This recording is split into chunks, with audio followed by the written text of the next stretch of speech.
Hello friend, তো আজকে আমরা শিখব ওয়ান্টের একটি স্পেশাল ইউজ। আমি যদি বলি আমি ইংরাজি শিখতে চাই, এর ইংলিশ কি হবে? আমরা কিন্তু সবাই বলে দিতে পারবো এর ইংলিশ হবে I want to learn English.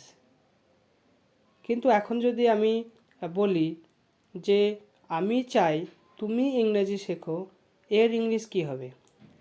তো এই ধরনের সেন্টেন্সেস বলার জন্য যে স্ট্রাকচারটি আমরা ইউজ করব সেটি হচ্ছে সাবজেক্ট প্লাস ওয়ান্ট অথবা ওয়ান্টস অথবা ওয়ান্টেড, তারপরে মি, ইউ, হিম, হার, তারপরে আমরা টু প্লাস ভার্ব ওয়ান এবং অবজেক্ট ইউজ করব।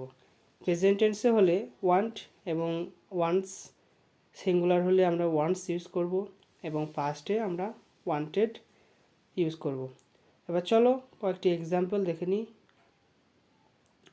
আমি চাই তুমি ইংরাজি শেখো। I want you to learn English. আমি চাই তুমি আমার জন্য চা বানাও। I want you to make tea for me. আমার বাবা চায় আমি একজন শিক্ষক হই। My father wants me to become a teacher. আমি চাই তুমি এখান থেকে চলে যাও। I want you to go from here. তোমরা চাও আমি অনেক ভিডিও বানাই। You want me to make a lot of videos. এবার আমরা দেখে নিই নেগেটিভ সেন্টেন্স।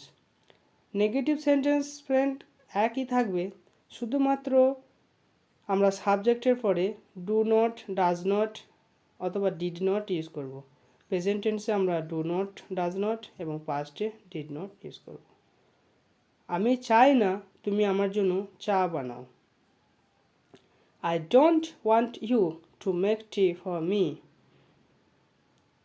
আমরা চাইনি তুমি এখানে এসো। We didn't want you to come here. এবার আমরা দেখব কোশ্চেন। সে কি চায় আমি কলকাতা যাই?